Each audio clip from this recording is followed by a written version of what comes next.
Space, the final frontier.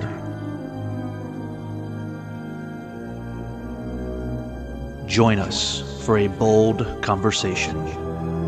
Our prime directive: to recap our favorite Star Trek shows, both new and old. To engage in debate about all things Trek. Prepare to energize with phasers set to stun.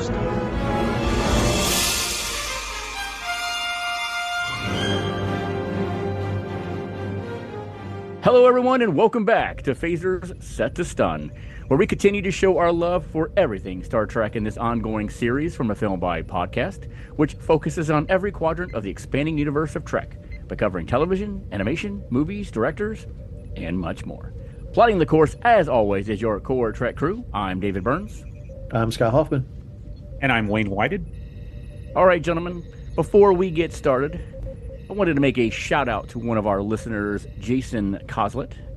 Thank you for all your feedback and messages. We welcome them, and it's always nice to hear from other fans of Star Trek who love and adore this franchise as much as we do. Oh, yeah. And don't worry, we will be getting to The Undiscovered Country very soon, as that is one of my favorite Star Trek films of all time. Keep listening, Jason. We appreciate it. All right. I'm sure there's some people out there who have not seen The Voyage Home. So just in case, here is your warning.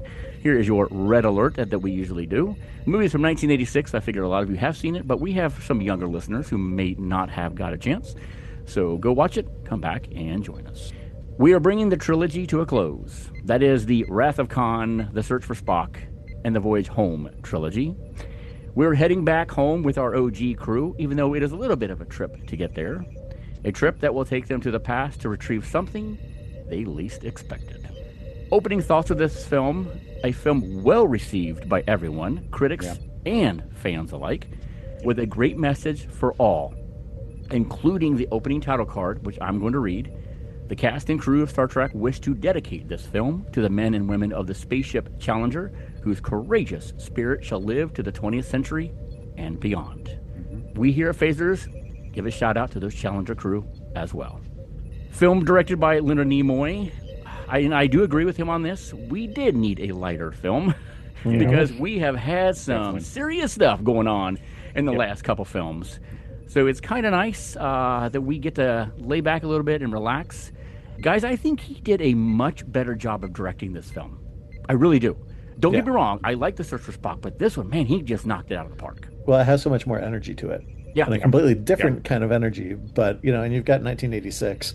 We'll talk about that in a couple of minutes. There's a reason that we covered it so much in that series 4 years ago, which is astonishing to think it's been that long. I know.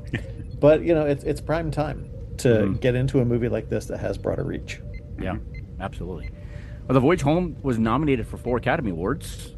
Best Cinematography, Best Sound, Best Sound Effects Editing, and Original Score, which we'll get to that composer a little bit later. Scott, tell us what it's all about. Rounding out this cinematic trilogy is a trip back to 1986 San Francisco, where the key to saving the future lies in saving an extinct species in the past. Humpback whales George and Gracie are the only mammals that can speak to an alien probe that's threatening the Federation and the Earth itself in the future. With the Enterprise destroyed, Admiral Kirk is leading his trusted crew aboard the recently acquired HMS Bounty, a Klingon bird of prey that's causing tensions between the Klingons and the Federation. Kirk and crew are heading home and facing a court-martial due to the actions they took to save Spock from the Genesis planet.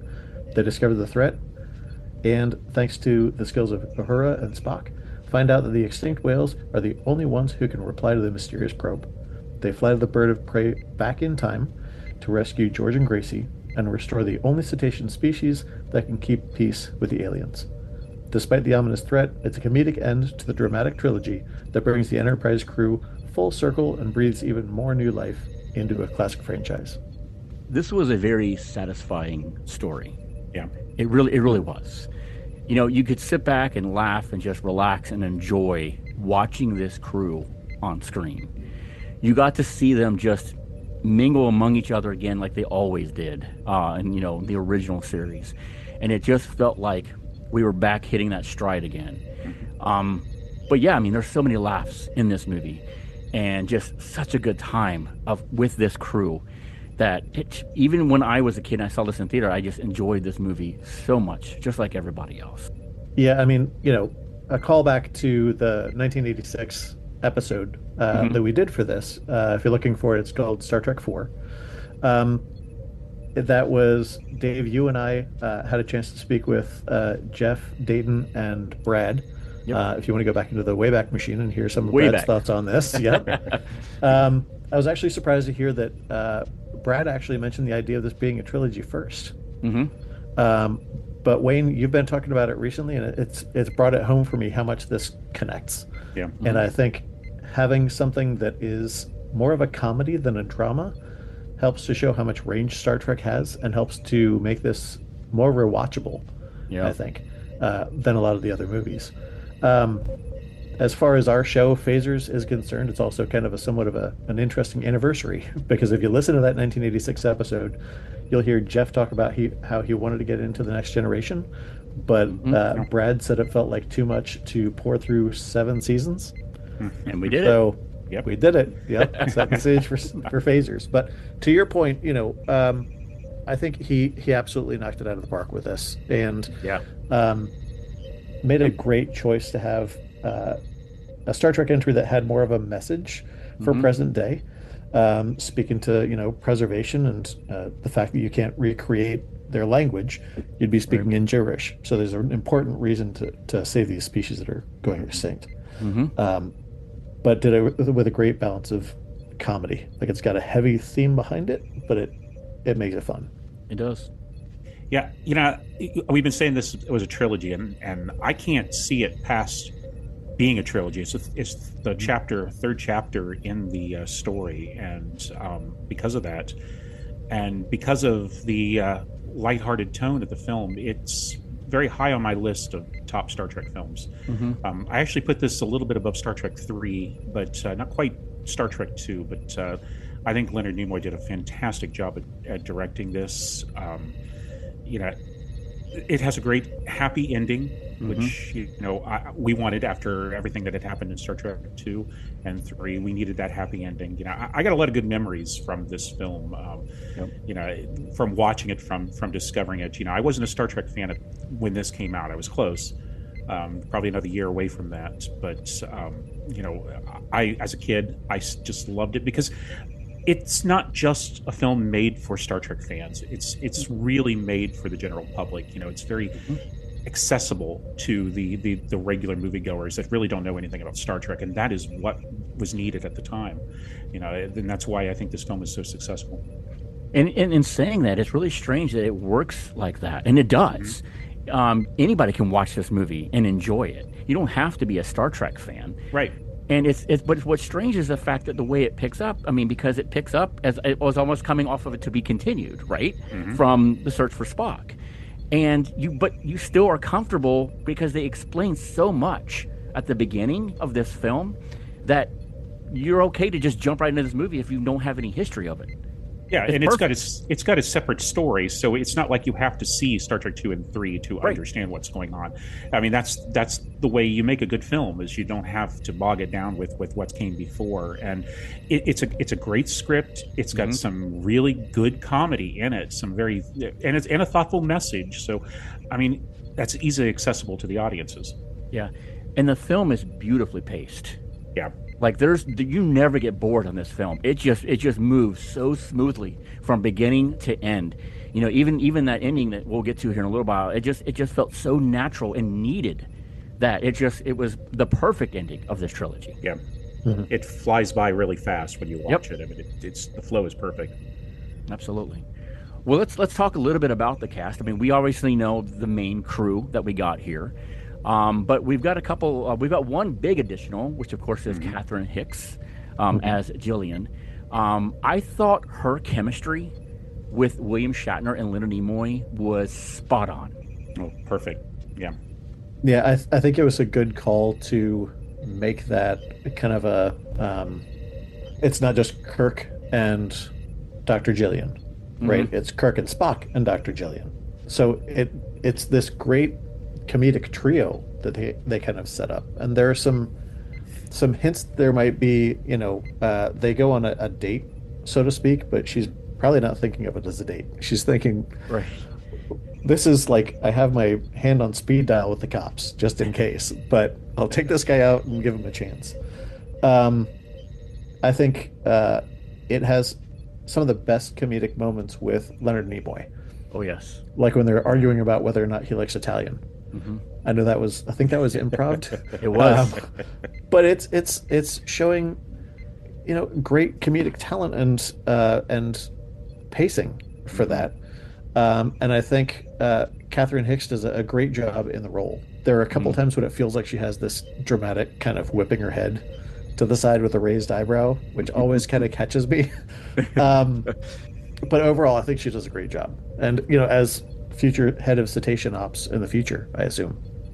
And she did do a great job, and her character was needed for a film like this, especially a time travel film. Yes. You got all this 23rd century technology and the characters and stuff, and for the general audience who doesn't know Star Trek, they need someone to latch onto, someone that's relatable. And Catherine Hicks did a phenomenal job. The whole character of Jillian was written perfectly. She kind of reminds me of like the companions in Doctor Who. Those are the character that's written for the public to latch onto and be relatable.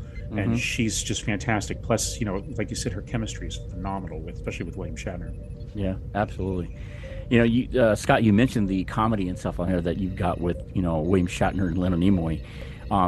Their scene where they're walking away and they're talking about, well, Kirk is telling him, you really need to not talk like them in this present day in '86 because you're not good at it.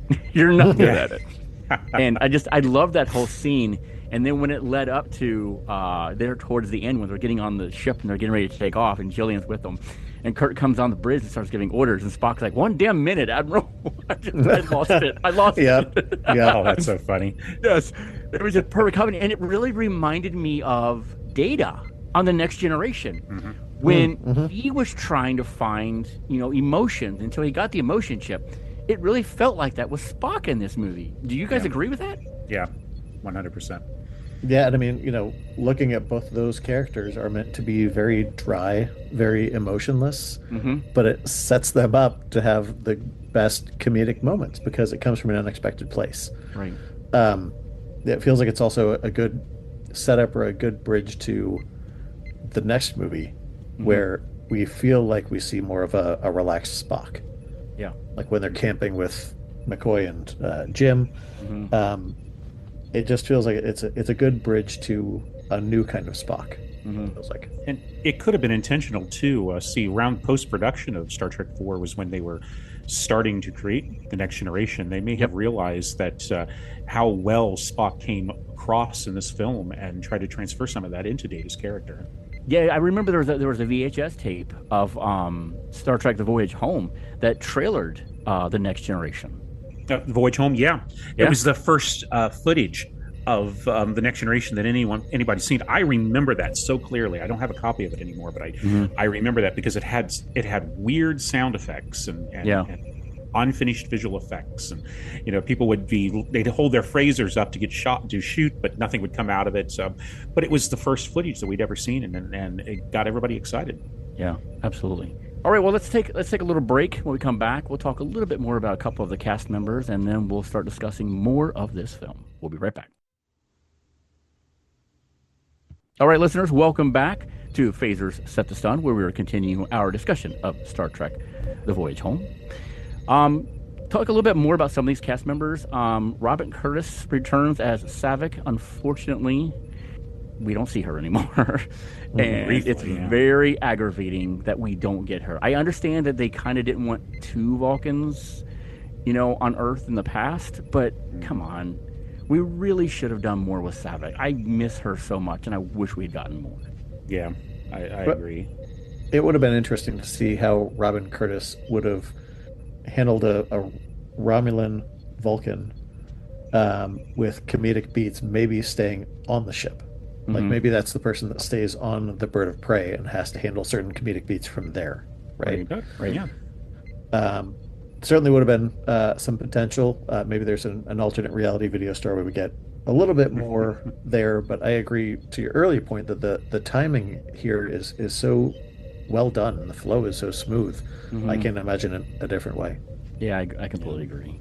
It was nice having Mark Leonard back as Sarek. He had kind of an important role in this one because he really does defend Kirk and the crew against the Klingons there at the beginning, which I thought was perfect for that role right there. Perfect person to do it too, Ambassador Sarek. Yep. I'm not sure who has the line, but it'd be great if there's an Easter egg that says it's Mark Leonard as Sarek that says "You pompous ass" in that scene. and don't forget, we got the return of Jane Wyatt as Amanda, Spock's We mom, do. too. It was the first time we'd seen her since the original series. So it too bad they couldn't have had both of them together, but it's great to see them again. Yeah, it certainly was. Well, let's dive into this movie a little bit more, guys. We know we get a new composer with this one, and just like this being a lighthearted film, the music was lighthearted along with it. One of my favorite pieces is the whole opening of this. That was a beautiful piece of music to open this up with when we get to see, the title card of the film, beam in. And then we go through all, the titles and stuff like that. I really did enjoy that. But I like how we dive into the story really quick too. And I said earlier that you kind of get the vibe of the motion picture. You do here, right? Yeah. Because we have this probe coming, very similar to what we got in the motion picture that was coming to Earth. And they didn't know what it was coming for, what it wanted. And obviously they figured it out a little bit quicker than they did motion picture, but hey. Except this time, unlike with the motion picture where pretty much everything was explained about V'ger, we really are left at the end of this film knowing very little about what the heck just happened and what that was. And they've never returned to it. I mean, the only time that we've ever seen it is in the title sequence of Lower Decks. That's it. Never a mention at all. Yeah. It's still open for someone. Come on now, tell us more. It would be nice to revisit that. Yeah, it really would.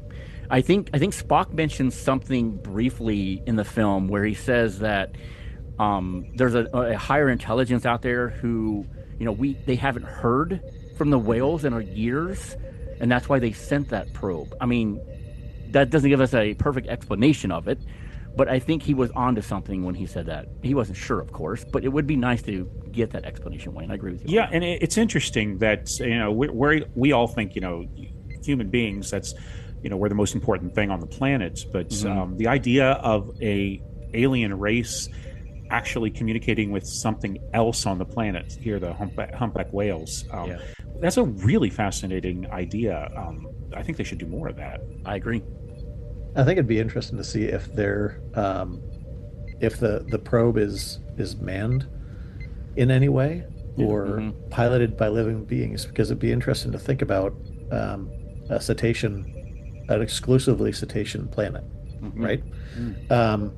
Since it has the same, even the nonverbal mechanics of the probe. So when the humpback whales are singing, they actually tilt themselves at a 90-degree angle, so it's like they're doing headstands, right? And when the probe hears that, it mimics that positioning. So it's fair to say that in the entire galaxy, maybe there's another planet, maybe it's outside of the galaxy, that is populated by humpback whales or similar type species. Be an interesting thing to explore. It would be. Come on, Paramount, let's get this going. Come on. Yep. I like it. Even if it's an episode of something, let's do it. That would be fun to explore. For sure. Well, and I know we mentioned this in the 86 episode, but the original idea to have subtitles in this one, I'm really glad, I'll double down on that they did not make that choice here. Yeah, that would have been a mistake. Yes. I think it works really well for comedic purposes in Lower Decks when we hear the dolphin crew, right. But we didn't need it here. I think it would just get in the way. It really added to the drama of the story of not knowing what was being said. So very smart choice of not adding that. And I've said this before on a lot of other things that we don't need to know what everything's been said. We don't need everything translated. I mean, none of the characters knew what they were saying, so why should we? I mean, you want to relate with the characters, so it makes perfect good sense that they wouldn't give subtitles on it. Yeah, absolutely. So to go back a little bit to talk about the trial that they were having there at the beginning with the Klingons, we're starting to see some themes that we're going to see come back in Undiscovered Country. We're starting to see that build up. Granted, we have the Final Frontier, But then when we do get the undiscovered country, we move into a lot of Klingon stuff, and obviously that hatred for Kirk is still there, and we're going to see more of that for sure. Mm-hmm. Yeah, I thought it was, thinking of this as a trilogy, it's also interesting to think about kind of almost the leapfrog effect that it has to Undiscovered Country, because we get introduced to Brock Peters as Admiral Cartwright, who is obviously very important in Undiscovered Country. Yep. And John Shuck, who's just listed as Klingon ambassador. I feel like he has an actual name that comes out there. But that they're very instrumental characters in that whole plot line. And that in that trial, they start talking about peace talks with the Klingons, which I didn't even know was thought of until Undiscovered Country. So it's interesting to see that kind of bridge. Yeah, and they're building that that world with that, and I love that they could revisit it with Undiscovered Country. I really am. Yeah. Well, as you guys know, we move on. The crew is still sitting on Vulcan because they're basically waiting for Spock to get back to being Spock, and he really doesn't get there until towards the end of this film. I know we kind of briefly touched on this a little bit ago about Spock becoming the Spock that we know, and you're getting to see that comedy. Because he doesn't really mean it, but he can't help it because he's learning again. Even that first introduction when Kirk was like, "You can call me Jim. Call me Jim." Then Spock was obviously being the officer. I can't do that. You're the admiral. I can't do that. And eventually he gets comfortable with that again and becomes that friend that Kirk has known and that the crew has known for so long. And it's nice that he gets back into that form by the end of this film. Yeah, they do a very smart. They make a very smart choice in this one by making comedic pairs. So you've got McCoy and Scotty, you've got Uhura and Chekhov, and you've got Jim and Spock. Yep. And I think forcing Jim and Spock together helps to kind of draw out a little bit of the human side of Spock that maybe he had forgotten. Especially, exploring 1986, and it doesn't get more immersive human than the trip that they take, right? On the bus in the Cetacean Institute, even though they don't have pizza together, driving around in the truck, there's a lot of instances where it's necessary for him to understand where humans are coming from. I kind of see that lighter side of Jim. Yeah. And unlike Star Trek 3, all of the main Star Trek crew got their time in this film. Yes. They all got their comedic moments. They all got their time to shine in this film. It's so nice to see some of these other characters getting these very memorable moments that are still talked about today. Yeah, I mean, it's nice seeing Uhura again, for crying out loud. I know we had her in Search for Spock, but not as much as we needed her. It's nice to see her back with this crew and doing what she does best. And doing something, being actually involved in the actual plot of the film. Yeah, absolutely. Well, and being instrumental to a certain degree, even though she doesn't necessarily she has more dialogue. And it seems like if this was kind of written with today's Strange New Worlds Uhura in mind, they might dial that up a little bit further to say this is an expert in communications. And it's a crew that's trying to relate to 1986 sensibilities. So she would be best equipped to navigate the nuances, right? And understand how to talk to somebody and how to get directions to the, Alameda when they were struggling, right? But everything that she does to kind of DJ the probe's communications to figure out that it's a humpback whale, right? It opens up a lot of possibilities for Uhura, and I think that's part of what helps to open up that character, not only in the rest of the movies, but in Strange New Worlds as well. Yeah. It's even nice to have McCoy back. I mean, I know we had McCoy in Search for Spock, but he wasn't himself, obviously. So it's nice to have that again. And what I like about his character in this one is that he is trying to connect with Spock again. That when they're on the bridge and, he walks up to him and goes, "Are you busy?" And Spock's like, "Uhura's busy. I am monitoring." And just that rough between the two of them right there. And then when he says, "Excuse me, doctor, but I'm receiving a bunch of distress calls," and McCoy's like, "I don't doubt that." Out of all the 6 original films with the crew, really in this film is the one that feels the closest in characterizations to the original series and the way that they interact. They all have great lines, it really feels like Kirk, Spock, and McCoy, and the friendship. It's all there in this film. Yeah, that history has come back. You can see Yeah. that they've been together for years, and they should be like this. This is some of the elements that were missing in the earlier films. It was there in bits and pieces, but it's nice to see it perfectly fitted here, and I think we owe that to Leonard Nimoy of that happening. Yes. Yeah, I 100% agree with that.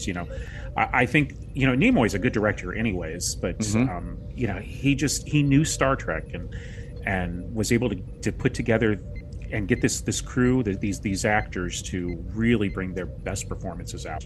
Yeah. Fantastic. One of my favorite moments in this entire film was when they were at the looking at the whales, and Jillian is giving her speech. And Kirk is looking around for Spock, and Spock is not there. Oh, yeah. And then the reaction on Kirk's face Yeah. when he realizes Spock is in the water swimming with the whales. That moment makes me laugh so hard, and it still does just thinking about it. Yeah. And it's such a beautifully great shot scene. too. Yeah. Yeah. One of my favorite scenes includes one of my favorite lines, but also includes one of the things that keeps making me kind of scratch my head, and then I just say it's 1986, just relax. But Scotty and McCoy at the plastics factory. I love that scene. Number one. So the security in 1986 in several places is apparently seriously wanting. Yes. Because anybody can just walk in, like they could have been from a competitive plastics company that just sneaks in and decides to, right? Right. Yeah. But to say nothing of the hospital security, but we've talked about that. Scotty's line where he picks up the mouse and he says, "Hello, computer." Hello, computer. It's so fantastic. It is. But then it leads right into the part that always makes me like, we could have done a little better. When he's punching in the equation for transparent aluminum Oh, yeah. by just like tap, tap, tap, tap, tap, tap, tap, tap, tap, tap, tap, like hitting random, like he could have spelled out like the duck loves to quack. And somehow makes, right? There's no mouse. There's no nothing else done. He's just like with one finger Yeah. plopping at the keyboard and somehow gets it to do like AutoCAD drawings. I just, Yeah. That drawing popping, I'm like, oh, come on, really? right. What keystrokes are you hitting on a Exactly. 1986 Mac? Yeah, no way. Come on, man. But that's all right. Yeah, I forgive that because the movie is so good. Another thing that we need to forgive, the preaching that we always get about breaking that prime directive or breaking temporal laws. Oh yeah, yeah. When Chekhov throws the phaser and just runs away, hello, what are you doing? Yeah, You're not Yeah. you're not supposed to do that.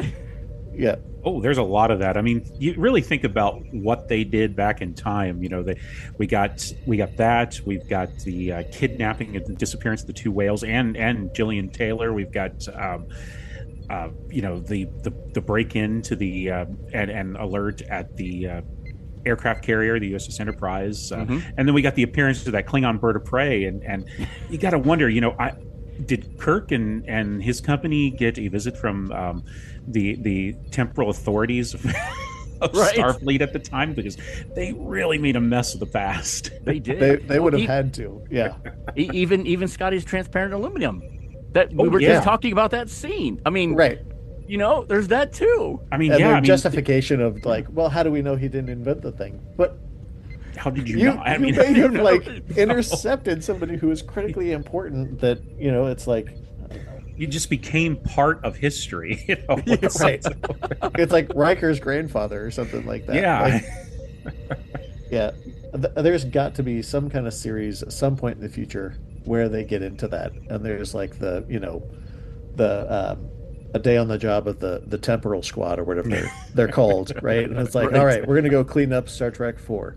Not enough Oh, to gosh. not enough to doom our reality. Like the whales, sure, we'll allow it, but in their training, if you're part, you join the temple authorities and you're in your training. I bet you there's not just a chapter, but there's a whole book about Kirk and this incident, on how to deal with this. They probably have tests. This is the Kobayashi Maru version of that institute. Yeah.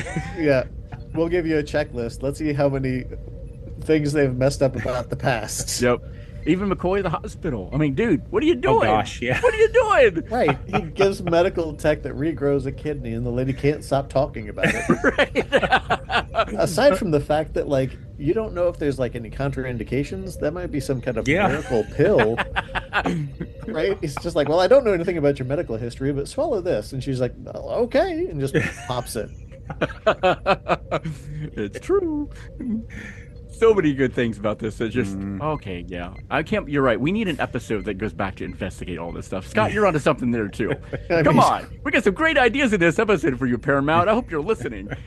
Although it'd be an interesting twist to say, like, okay, we're gonna fix the fact that McCoy doesn't give the lady the kidney pills, and then that somehow messes up the future. So they have to keep going back and back and back to say, like, how do we just twist some dials to get it just right? Right. And another interesting thing about this film is this is the only instance in which Kirk says, "Scotty, beam me up." Mm-hmm. Yeah. It is. Yeah. Isn't it funny how popular that became? And this is the only time he says it. Yep. That's right. Well, at least he finally said it. I mean, This is true. But yeah, I just found that humorous. And then in this film, a phaser is only fired once. Yes. And that's when Kurt goes to shoot the doorknob. I never realized that until just very recently watching this for this podcast. Yeah, that's amazing. I know. And yeah, standing outside the door of that room are 2 Police Academy 3 trainees who apparently can't hear any of the ruckus going on inside. And they think, well, it's an operating room, which is usually just one person. Right. But they really need this woman to be wheeled in to brain surgery? Like, did we run out of rooms? That shouldn't happen. Right. It's a pretty big hospital, right? Okay, go ahead. No, I mean, we're laughing at this, everybody, but we all love this film. This is a fantastic film. Mm-hmm. Yeah. It's just obviously some things that, it's just humorous to us in the Star Trek world. Exactly. But, one thing I definitely want to talk about is the ending. Obviously we get the crew saving the whales, and them basically crashing down into Earth. And then that really cool scene of the crew just having a freaking good time with each other. Pulling each other into the water, swimming, watching the whales. All that was just fantastic to see. Just letting all of that tension, that pressure out, and just being the crew. The friends have been with each other for a very, very long time, who've been through hell and back many times. Yeah, it was good to see that. Yeah, it's such a great scene. It really is. But then you get that additional piece of the court-martial. And my favorite shot of this film is that shot where the bridge crew is standing there in front of the judge. And you get that shot that slowly dollies from each one of them as they're being tried. And I love the fact of Spock, when they said, "Spock, you're not on trial here." And he basically says, "Yes, I am, because I stand here with my crew." And I just thought that was an incredible moment. But Kirk truly gets what he wants. Mm-hmm. He gets demoted from admiral back to captain, which is really what he wanted all along. Yeah. It was nice to see that. And then, of course, the crew, not sure what ship they're going to get. Even somebody mentions, "Hey, I may get the Excelsior would be okay." Which Scotty would hate. Yeah. Yes, right. And then, of course, you get that shot of the new Enterprise, 1701A, which now introduces the lettering of the ships. Yeah, I think that's the first time they did that. It is, yeah. Which obviously, we'll get more Enterprises down the road. Obviously, we'll get Enterprise D, which is my favorite. But that's besides the point, because I love the Next Generation. But it's nice that they introduced that here in the Voyage Home. And you're getting to see that for the first time. And great timing, too. Like when you mentioned how closely this falls back to back with Next Generation, that sets up that great semi-mystery, I guess I would say, of Next Generation, to show kind of this, the numbering or the designation shows that passage of time, because we're introduced to the D. So then it's kind of like, ooh, what happened to the others in the middle, right? Right. Yeah, it's a great scene. I imagine that the rest of the crew probably got busted down in rank because isn't Scotty is a captain, Spock is a captain. I don't know if Sulu is a captain, but you'd have a ship full of captains. Well, I think they were all pardoned, but because the court said that it really fell onto Kirk's head because he was in charge. Yeah. True.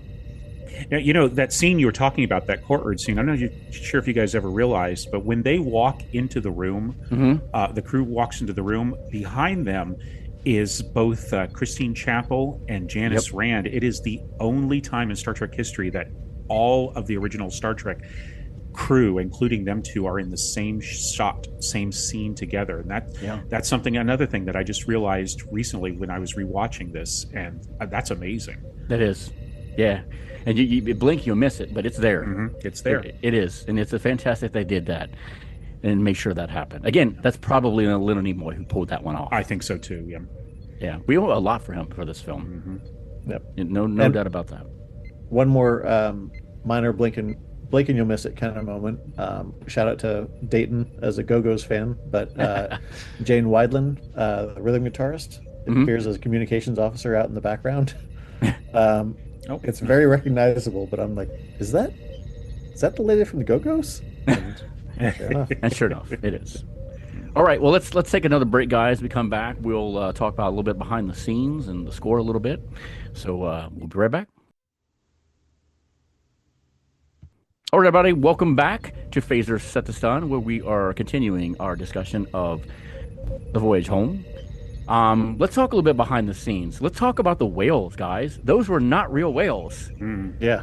Those were models, right? They were believable, though. Yes, they were. They look real to me. Real enough to draw some protests. Right. From certain groups, right? That's right. I forgot about that. That is incredible. You've done your job if you're able to pull that off and fool people to think they're real. Yeah. Kudos to those who created those whales, because you can't tell, man. They did a fantastic job with those. Yeah. The movements, everything with them. Which has got to be tricky to do in the water. Yeah. Right? I mean, I don't know. I don't know how they did it, but it's great to know that it was... I mean, there are some real shots of real whales, but I think it was only when they surfaced, right? Right. Yeah, I think the far shots, yeah. Yep. Yeah. But especially the one that Spock is swimming with. It was like, that's not a real... Okay. I mean, I guess that makes sense. But I know. But just insane that they were able to pull that off. And, kudos to them for the filmmakers for being able to do something like that. So, especially in 86, I mean, if even you did that today, I don't know if you could make them look that good in CGI. No. You would be able to tell they're CGI. And this wasn't exactly the highest budget film either. I mean, this was considered, even would be considered today a low budget film, and to pull that off, that's having your experts, the right people in the right positions, definitely. Yeah. And I think this is the first film to Star Trek film to break 100 million, wasn't it? Yes, it is. Yeah, until the J.J. Abrams film. Yeah. Yeah. So, and it shows how relatable it is to the general viewers, the general public. Yeah, absolutely. So I've got a question that I want to put out there for you guys and for the listeners out there. What happened to Maltz? Oh. The Klingon Maltz. Where did he go? They never show him. I mean, granted, it has nothing to do with the story at all. Who cares? But it's just funny that he just disappears. Goodbye. I never considered that, but he had to be on the ship, so I would assume they handed him over to the Vulcans? Vulcan authorities or something. I don't know. I think some of the Vulcan securities with the red cashew hats or whatever those were supposed to be. The Santa elves. Probably took him to the side to say, like, all right, we're gonna send you back to Kronos. Just hang out here, because I don't think they would fly him with the ship back to Federation headquarters. But that's interesting. Yeah. What about Maltz? What about Maltz? I mean, I'm sure they're leaving that to the audience's imagination that the Vulcans took care of. But still, I just think it's funny to think about. Where did he go? What about you guys? Anything interesting behind the scenes? Well, I know we're going to get into a little bit of this on the what ifs, but did you guys know who the original choice was to play as the main guest star of this film? I do, but go ahead, Blaine. They originally had written the script to be a starring vehicle for Eddie Murphy. That's crazy. Oh, that's right. Yeah, That's crazy to 'cause think about. he was a big fan of Star Trek, and he wanted to be in the film. He approached Nimoy about a role, and they originally wrote the scripts for him. He was going to be a college professor who was a UFO nut, and I don't know. I don't know. I get flashes of Star Trek, or not Star Trek, Superman 3, and that whole with Richard thing. Pryor. But I don't think we would have had the film that we got. It wouldn't have quite had worked. But then he decided to do a different film. He decided to do The Golden Child, which he regrets now. He wishes he would have done Star Trek 4, so Catherine Hitz got the part. And I'm glad it went that way. I mean, I love Eddie Murphy, don't get me wrong. I think he's fantastic. I just think he would have changed the dynamic of this film and kind of overshadowed the Shatner and Nimoy and the other crew. I agree. Yep. Yeah, that's one of the places where I think we're one of the few twists and turns where I think we're living in the best reality, because Golden Child is one of my favorite movies. And I think having Eddie Murphy in that role would have been too much focus on Eddie Murphy. I think he would have done a fantastic job. I'd love to see the alternate reality video store where he's in it. Yeah. But I feel like it would have been dialed too much toward him. And he would have. be expecting the comedy from him, not necessarily from the crew. Yeah. So I think it was a good choice that we ended up with. Well, if we didn't get this, I wouldn't have got the I need the knife. Exactly. Please. Please. Come on. That's a great line. Love that line. It's fantastic. It really is. Well, speaking of what ifs, Wayne, since you've already talked about it, one of the things I found very interesting about this was William Shatner was originally reluctant to be in this, and he didn't know if he was going to continue with Star Trek at this point. So Leonard Nimoy and Harve Bennett, who wrote this one, they actually considered a prequel with these characters at Starfleet Academy. Yeah. How interesting would that have been? Yeah, that was the first time that the whole Starfleet Academy idea was brought up, which it got brought up over and over and over again over the years until finally now they're actually making something about it. But he didn't want to be in it, but then I guess they coughed up the money and he agreed to sign, I guess. And thankfully so. You couldn't do a classic Star Trek film without William Shatner. I'm sorry. No, sir. Without that character. No. Yep. There's no way. No. And I'm glad it worked out. I'm glad they were able to pony up the money and get him involved and get things going. And I'm sure he's thankful for that, because as successful as this film was. Yeah. Oh yeah. Yeah. Well, it would have deflated the whole trilogy idea, and it would have made, I think it would have had repercussions in the subsequent movies. Versus what we got, I think, is a really clean way to kind of take those characters to their natural end and kind of open the door for next generation. Yeah. Oh, absolutely. Another thing that I found interesting about a What If, and I believe the scene was written, but it was never filmed. It was deleted from it. And when I read it, I'm like, I'm so glad they didn't do that. Apparently, they had written a scene where Saavik gets pregnant with Spock's child. Yeah, they did. Yeah. Because stemming from the Pon farr, obviously, that he was struggling with. Man, that's just terrible. I agree. Yeah, it seems reductive. Yeah. To take that kind of approach. It also makes, I don't know that much about Pon farr. I was late that day when they taught the birds and the bees in Pon farr. But it felt like they were trying to say that she was helping him with emotional stress and emotional tensions and more like ritualistic kind of things. When you add that in there, it seems like he was going through some hormonal changes. And then it feels like there's a sexual aspect of it that just isn't necessary. Yeah, it just seems weird. It is. It doesn't set right. Yeah. No. And I think it would have ruined the character of Saavik. It would have. Yeah. I don't know if they actually filmed it or what, but I do know it's in the novel version, because I remember reading about it, and I didn't remember back then not liking it at all either. Thankfully, that did not happen on screen. Thank you. No thanks. Well, I would not have felt like that.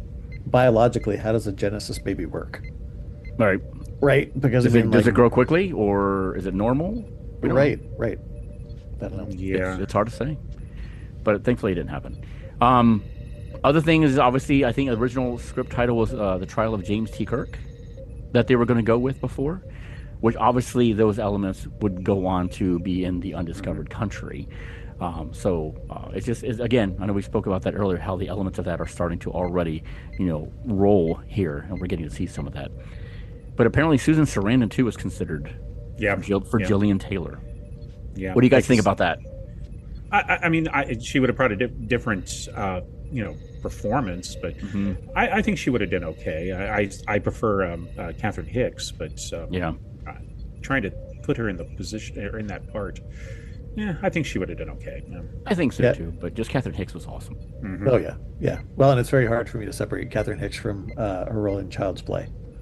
Oh yeah, and I wonder if we would have gotten her as one of the stars of Child's Play without this movie. So again, I think we chose the right direction. Absolutely, we sure did. This film went through quite a few, script rewrites. Not quite as much as some of the other films. At one time they, like we said, they had Eddie Murphy in it. He was playing a college professor who believes in aliens, likes to play whale songs. But when he dropped out and they changed it, but some of the ideas that appeared in the script was the Klingon bird of prey was going to appear over the Super Bowl halftime show. Which didn't last. Yeah, that didn't last very long. Paramount was not happy with anything that they delivered, so they actually brought in Nicholas Meyer to write a new version of the script. And what it was is Harv Bennett wrote the scenes for the 23rd century, and Meyer wrote all the 20th century scenes. But in his original draft, at the end, Jillian Taylor stayed on 1986 Earth and vowed to ensure the survival of the humpbacks, despite the paradox it would create. But then, after taking notes from both Nimoy and Shatner, Mayer reworked it so that she went with them, and that's the script that we got. That was the script that the studio loved and finally got produced. And I'm glad she went to the 23rd century with the crew. I am too. Yeah. Again, something else that needs to be explored. Yeah. To follow her.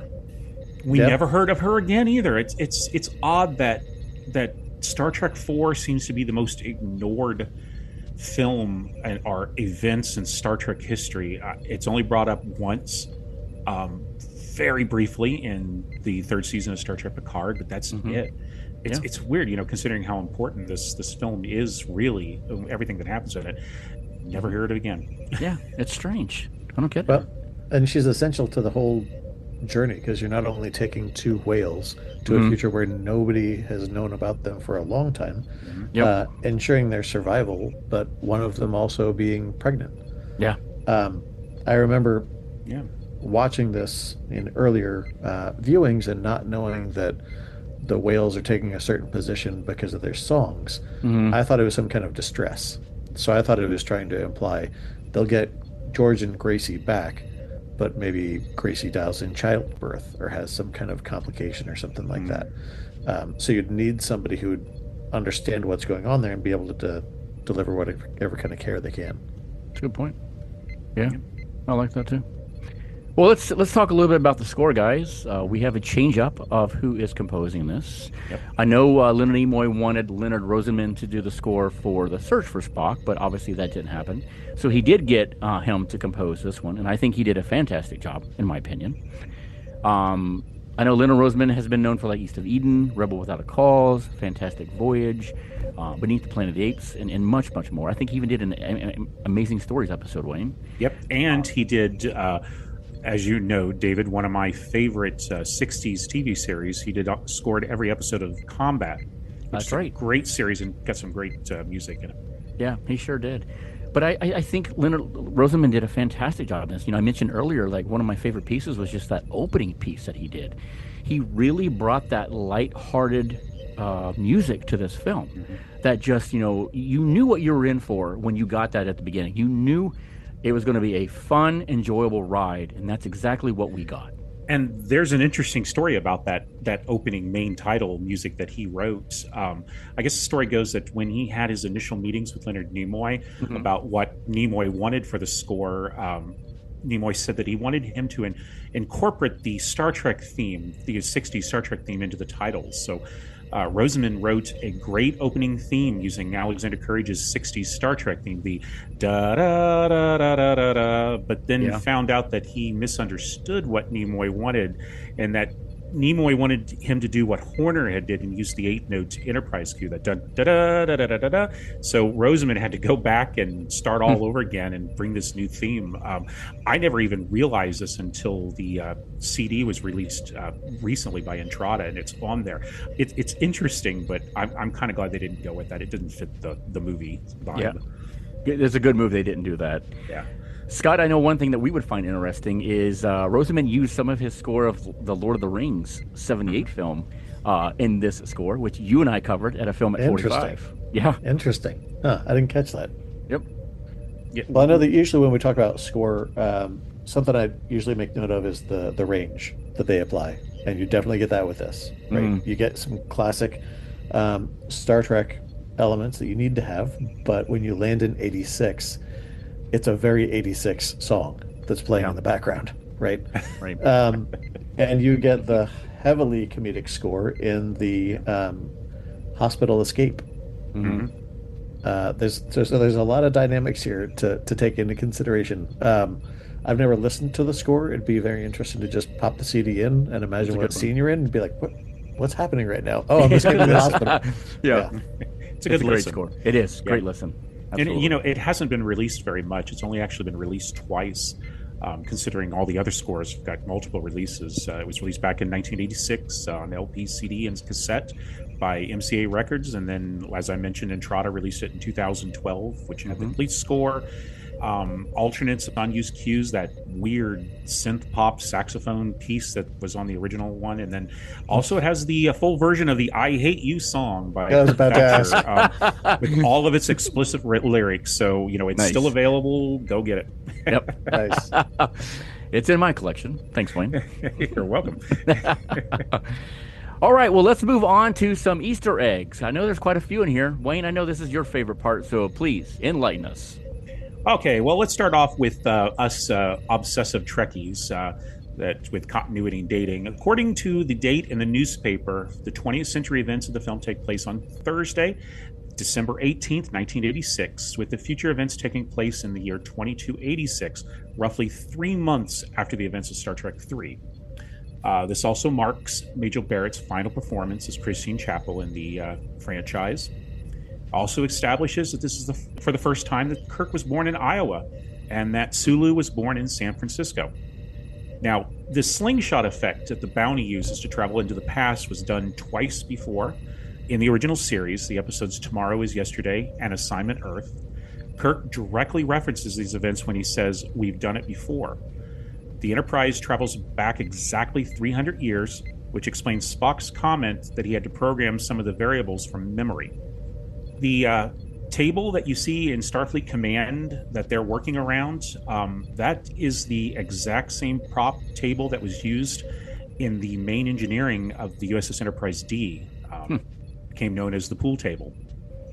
The shot of the bird of prey that was heading into the sun at warp speed was reused again one more time, just with a little bit of added disruptor fire in the episode of The Next Generation called Redemption 2. Here's another little tidbit. The whale hunters were speaking Finnish in the scene where the bird of prey appears over them. And we've got, we talked about the VHS tape, had the clip for The Next Generation. But these events caused a little bit of a problem with the writers for the DC Comics Star Trek comic book. Because at the end of Star Trek 3, they had Kirk and his crew with Spock continue their adventures aboard the Excelsior for 2 years, not knowing what was going to be written for Star Trek 4. Oops. So in order to connect to this film's events, they had Spock's mind ravaged by a virus, forcing Kirk and his crew to take the HMS Bounty, which is docked within the Excelsior, and return him to Vulcan. Well, they had to do something to straighten things out. Now, Star Trek IV's network television premiere occurred on March 4th, 1990, at the edition of the ABC Sunday Night Movie. This is what debuted the first 3 films as well. This would be the last Star Trek film that ABC would debut until their network premiere of Star Trek First Contact, all the way in 1999. And finally, I'll go over some of the merchandise, and there really wasn't very much to promote this film, mainly due to the lackluster reception of the promotions for Star Trek 3 and the difficulty they had with marketing this film to the public, especially kids. Of course, there was the 1986 novelization, again written by Vonda and McIntyre. That book included many of the deleted scenes in the film, which also included a scene that was filmed with Sulu meeting his great-grandfather as a child. Starlog Press released 2 official movie magazines, both the standard and deluxe edition, as well as an official poster magazine. There's, of course, I mentioned DC Comics Adoption, which was art by Tom Sutton and a fantastic cover by Howard Chaykin. FASA did a source book update to their popular Star Trek role-playing game, which I bought back in the way. I bought it. There was a model kit for the USS Enterprise that included the NCC 1701A decal.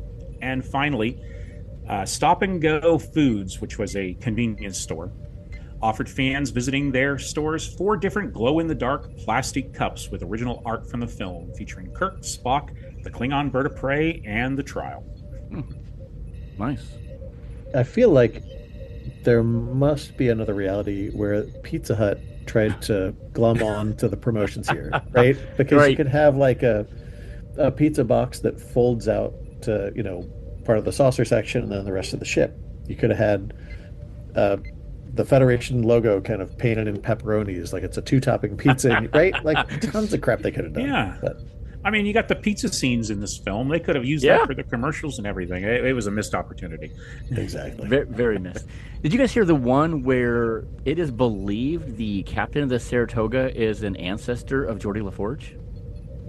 Interesting. Well, it's the same actress that plays It's the his same mother. It is. That's why that rumor has gone out there that, maybe the captain of the Saratoga was some kind of ancestor of Geordie. I like to think of that. I really do. Yeah.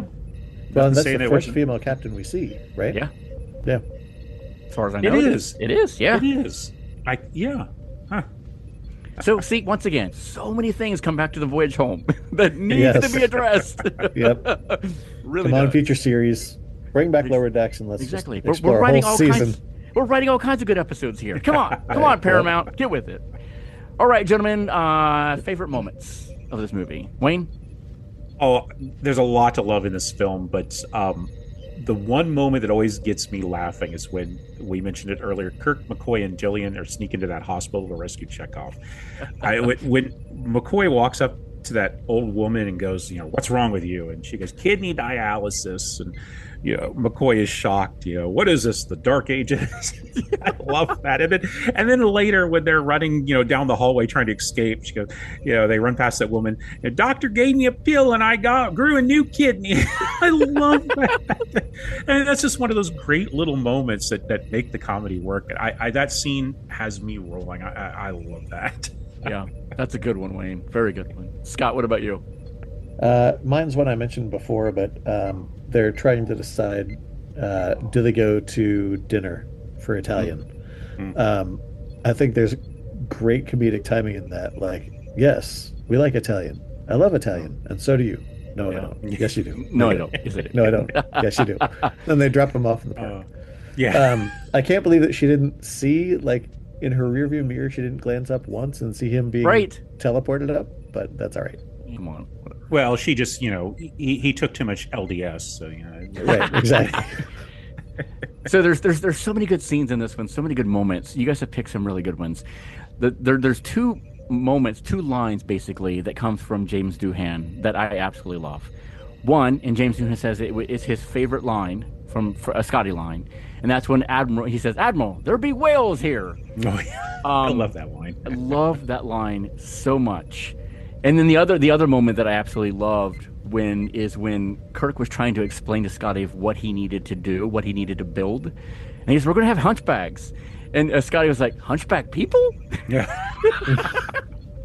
Whales. Yeah, whales. Hunchback whales. Absolutely love those 2 moments with Scotty. So yeah, those are good. Yeah.